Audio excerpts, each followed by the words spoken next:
Have you ever felt embarrassed when you were in a meeting and you wanted to explain yourself, and this was a high-level meeting, but somehow you were misunderstood? It was thought clear inside your head, but you were misunderstood. If you've ever experienced that embarrassment and you want to improve your communications to explain yourself more clearly, then today in this video, I'm going to share with you 5 very key tips on how you can explain things more clearly. And I'm also going to give you an understanding of why misunderstandings do occur in these explanations. So if you like what you're hearing, give me a thumbs up, and remember to subscribe to my channel as well, because every single week, I release videos on this topic and so much more. Let's go. 5 tips on how to explain yourself clearly. And by the way, when I share these 5 tips, I'm going to share it in terms of ABCDs. So every tip will begin with a letter of the alphabet in alphabetical order.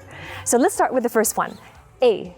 A is to align yourself with their values. And what do I mean by that?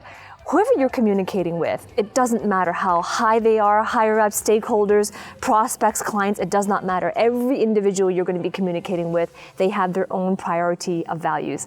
And they have a hierarchy, a system of what's most important. So whenever you're in communicating, you want to explain yourself clearly. Remember, clarity of explanation comes from their opinion. They must be able to perceive that clarity. So it is their opinion, not yours. So when it comes to them having clarity on what you are explaining, the moment you can understand how to align what you're explaining with their highest values, this is where it's going to be utmost clear to them. It will be most clear to them. And the reason why is because anything that is in line with a person's highest values, this is where they can have the longest attention span. This is also where they can retain what you've shared them the longest, whenever it is aligned with their highest values. If you think about in your own life, you're going to realize it's true. When someone's explaining themselves and what they're explaining is aligned with what you value most, you have a long attention span as well. And what you learn from them, what they explain to you, you retain it. You retain that information for longer periods of time. So this is why it's important to understand, how do you determine someone else's values?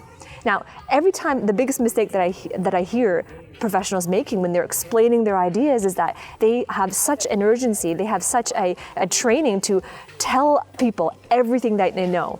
And so this is the biggest mistake that I hear, because when it comes to being in meetings, we want to be perceived as authoritative. We want to be perceived as intelligent. We want to be perceived as somebody with really good ideas. And so in that moment, it could be very tempting to share with that other person everything that you know, or all the details that you know. And this is what causes the confusion, because if it's not aligned with their highest values, they're not going to see how the details are relevant. They're not going to be able to retain or attain what you have explained. And that's where the miscommunications happen. Right, so in order to understand what another person values, the first step is to understand what you yourself values as well. Because through that process, this is where you can develop the vernacular and the clarity on how to know what somebody values genuinely. So if you are somebody who's listening to this and you really do see that, yeah, it's true, you are noticing that even in yourself, right, when someone's explaining something to you and it is aligned with your values, if you're noticing that, yeah, that's true, and this is where I have my clarity, this is where in those conversations that I understand things more clearly, if you're seeing this and you're seeing the value of it, then I invite you to work with me. Every single week I show people, I train on communications, I train on how do you determine someone's values, how do you understand how to position your ideas in accordance to their values, and therefore ensure maximum delivery and maximum receptivity as well. So if you are serious about achieving these results in your career path, then I invite you to send in your applications. Below this video, the very first link is an application to really understand, and this is just the initial phone call with either myself or someone from my team, and just to explore whether or not it's the right fit for you, and of course, if I can truly help you with what you're looking for. And if you're serious about it so that you can step up into higher levels of leadership, then I look forward to speaking with you on the inside. Tip letter B is benefits and payoffs. When it comes to articulating your ideas, expressing yourself clearly, your audience will not be interested in hearing every details about your methodology or your process until they know exactly how it's going to benefit them.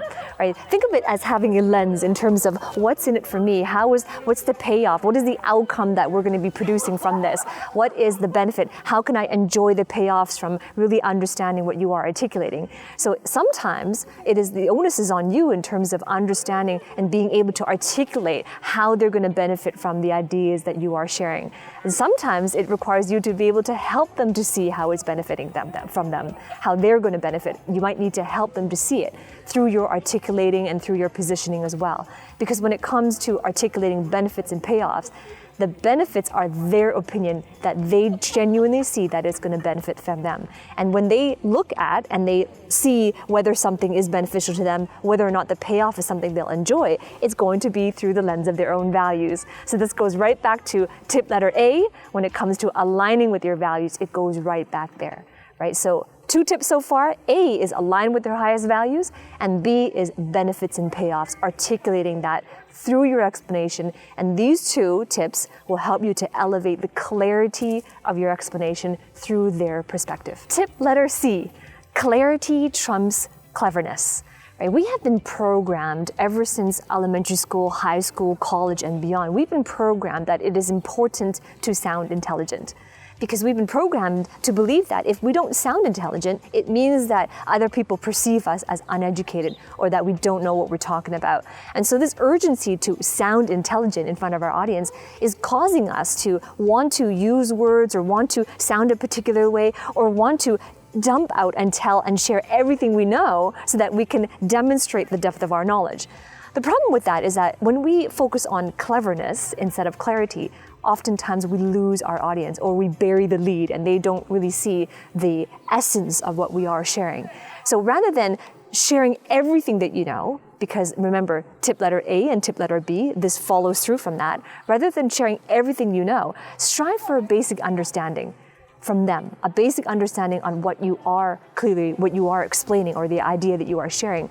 And after a basic understanding has been achieved, if they want to know more, then definitely you can share more, but share more depending on what else they want to hear, in alignment with their highest values, and tip letter B as well, articulating the benefits and the payoffs to them, right? Because when it comes to really, if you're holding tight to, I need to sound intelligent, I need to be impressive, I need to demonstrate my knowledge, if you're holding tight to that, the more you are addicted to sounding intelligent, the more that creates or breeds the nightmare of sounding unintelligent.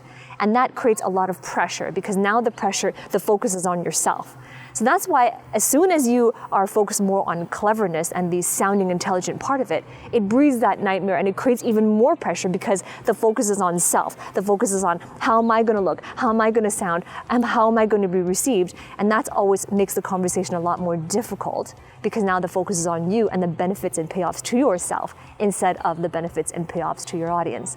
But the moment you're able to make that shift in terms of, I'm going to strive for clarity instead of cleverness, then what happens is that you can establish an understanding and a connection with your audience, because now the shift is from you and now the shift is on them instead of you, right? So that is point letter C. And by the way, point letter C follows through from tip A and B as well. So now let's go to letter D. Let's go from there. Tip letter D is to draw out what's familiar.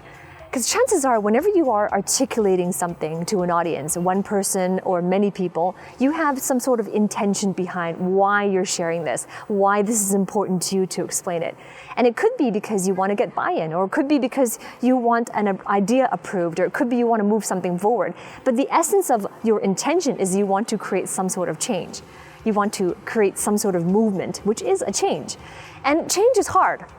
The biggest reason why change is hard to create with other people or with teams is because of something called the status quo bias.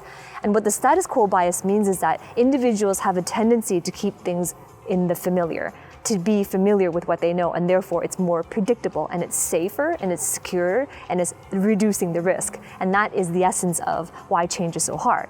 So if you understand the status quo bias, and that's why you're noticing that people resist change. People resist things that require them to think differently, do things differently, or introduce different routines or processes. That's why there's a level of resistance. So if you want to overcome the status quo bias and make the change you want to make through your explanation and through really positioning your idea, then it's important to anchor to what's familiar. Because when you anchor to what's familiar, that's what breaks down the status quo bias. Now you're positioning towards the idea you're changing, the idea that you are sharing is familiar to them on the grounds of, now I know what to expect. There is a greater amount of predictability and there's a greater amount of perceived familiarity. So that is why this one is really important, because let's face it, you're not just explaining something for the sake of explaining it. You're explaining it to create some sort of positive change.